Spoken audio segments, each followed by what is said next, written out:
Hey guys, welcome back to my channel. Today's video is going to be all about the DAT.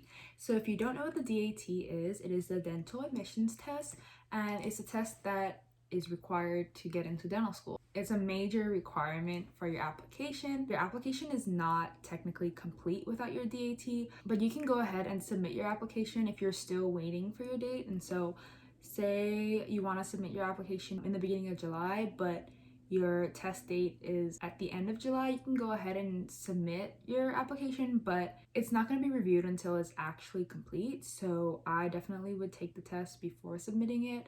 But that's totally up to you. So in this video, I'm going to address the DAT, like what is it, how much it costs, the sections, that kind of thing, and then a small little timeline of maybe when you should start studying for the DAT and then when you should take the DAT. And then I will be sharing with you some great study materials and how I studied for the DAT. And I will also be sharing a promo code, so make sure you stay tuned for that because this is really expensive.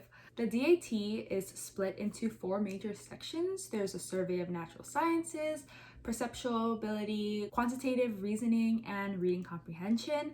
So the survey of sciences includes things like biology, chemistry, organic chemistry. So they're all chunked into that. Perceptual ability is your ability to, it's all about like, if you were to fold a piece of paper and punch a hole in the paper and then unravel the paper, where would all those holes be, kind of thing, That was my favorite section of the DAT. And then reading comprehension is reading, you read passages and answer questions. And then quantitative reasoning is math. So the breakdown of the test is that when you first walk into the room, there's a 15-minute tutorial. And so you just kind of go through the tutorial. And then you start off with survey of the sciences. I think it starts off with biology, if I'm not mistaken. I think mine was biology, chemistry, OChem, or it could have been biology, OChem, chemistry. I'm not 100% sure, but you have 90 minutes for that. And right after that, you go straight into perceptual ability, which is 60 minutes. After perceptual ability, there's a 30-minute break. And then after that break, you go into reading comprehension, which is 60 minutes. And then you finish off with quantitative reasoning, which is 45 minutes. And then there's like a survey at the end where you answer a bunch of questions, and after that, you're done. If you use up your entire break and take the 15 minutes for the tutorial and the survey, then your entire time of the test is 5 hours and 15 minutes.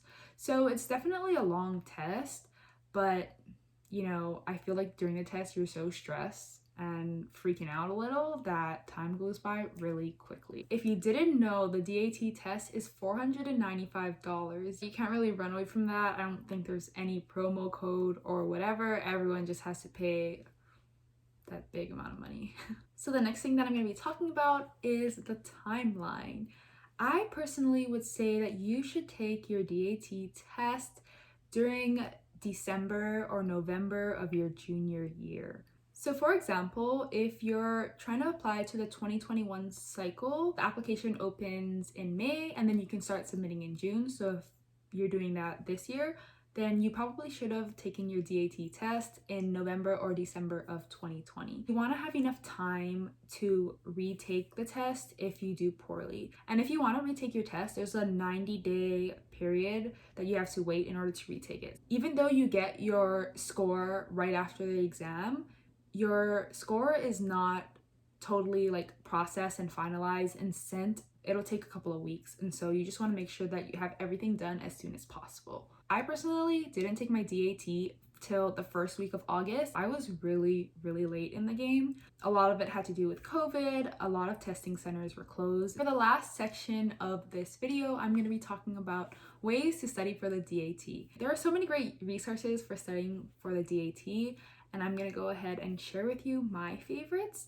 I personally used DAT Bootcamp. I know many people who use this resource, and I don't know one person who didn't like it. It is pretty pricey.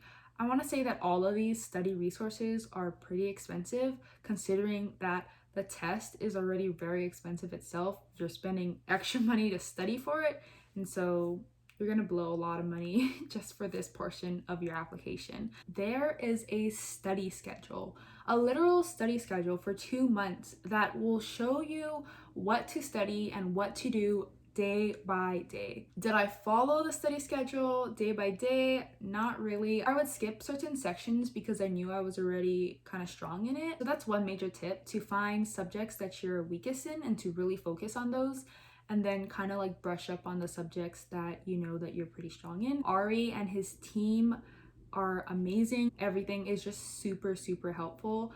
And taking all those practice tests, whether that be the section practice test or the full length practice test, are really great at preparing you for the actual DAT. I found that my scores were pretty similar between DAT bootcamp and the actual test. If you decide to use DAT bootcamp, which I really hope you do, I have a special promo code for you. If you use the code KylieCargs, you can get $50 off DAT bootcamp. So make sure you enter this code so that you can save yourself some money, because like I said a million times, this is super, super expensive. I also use Feralis's biology notes. It's so in-depth but so easy to understand at the same time, so you should go ahead and check that out. I only started using it in the last 2 weeks of my studying, and I wish I had started way earlier because that biology section was no joke. I thought I had a good foundation for biology, but on the test they literally asked me, I want to say 80% animals, you know, like the one that you learn about plants and animals and things like that. And that was my weak point in biology. Some other great study resources that I've heard of are Kaplan. A lot of people use Kaplan, especially for practice tests and things like that. Crack the DAT. I've heard great things about Crack the DAT. I personally didn't use it, but I've heard a lot of people who have used it and who've loved it and who've done well. A lot of people also use DAT Booster, especially PAT Booster. If you're struggling with the perceptual ability section, I really hope that you utilize PAT Booster. A lot of people tend to struggle with that section, so that's a really great resource to just make sure that you can consistently practice your perceptual ability. It's not necessarily a skill you learn in school. Overall, I think that every single resource is a great resource.